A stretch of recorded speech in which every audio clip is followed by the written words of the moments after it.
Hello, good to see you. Welcome back. If you're watching for the next time, as to a previous video, if you're watching this for the first time, nice to meet you. I just want to discuss today about problem solving. I had a discussion with someone yesterday about problem solving, and it made me think about how we approach the idea of solving problems, whatever it is, whether it's a coding or non-coding problem. And I think fundamentally, one of the things that really came out of it was that solving problems isn't, the process is important. It's the strategy of how you solve problems that you need to master, not necessarily understanding the solution.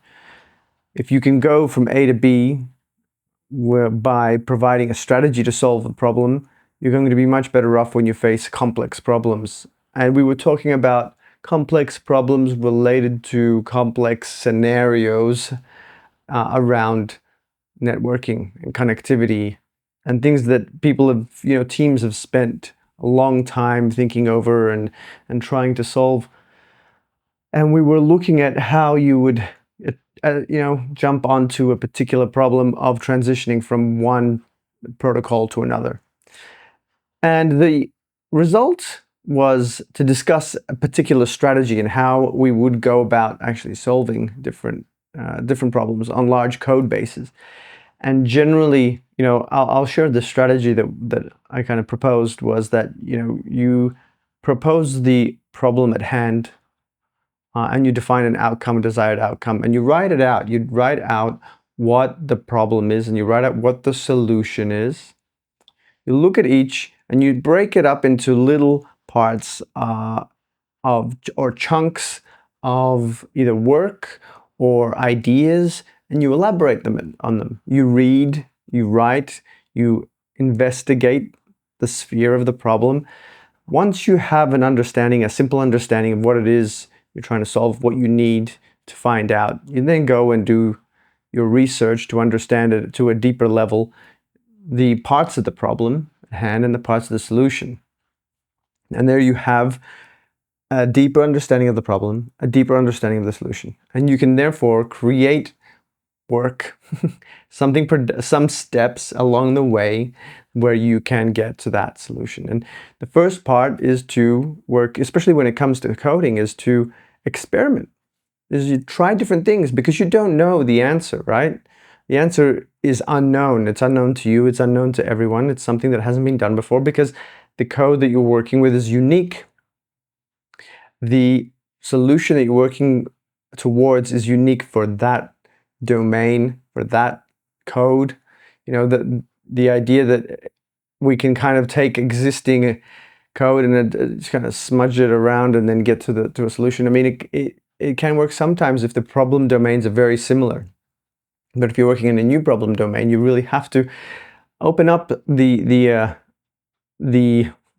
Pandora's box of the problem and dig into it and understand it so you can actually get towards that solution and experiment and try different things, and things won't work and things will work, and you get an understanding. And then it's worked for me on an unconscious level. You don't even realize that it's happening. It's like learning to play guitar. You learn one chord, you learn the next chord, and then you practice both together and you learn both, and then you learn the next part, the third part, and the next thing you know, within a week or two, you're playing a whole song on guitar fluently.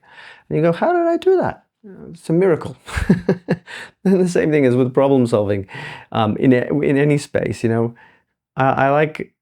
don't mind code, actually. I like it. It's an interesting space. Sometimes it can feel like you're doing mundane things that don't mean anything, but it's also the same with learning how to play music, or creating music. It doesn't matter what it is that you do. It will feel mundane at times, but sometimes it can feel exciting once you get to the end and you go, hey, wow, how did I get there? The process can be fun too. So it is a roller coaster ride. That's the point. So at the end of the day, what I'm trying to say is that the strategy with which you approach problem solving is the most important thing. Finding a good strategy for yourself. And not the same strategy will work across different problem domains. And by that I mean software engineering might be different to surgery, might be different to chemical engineering.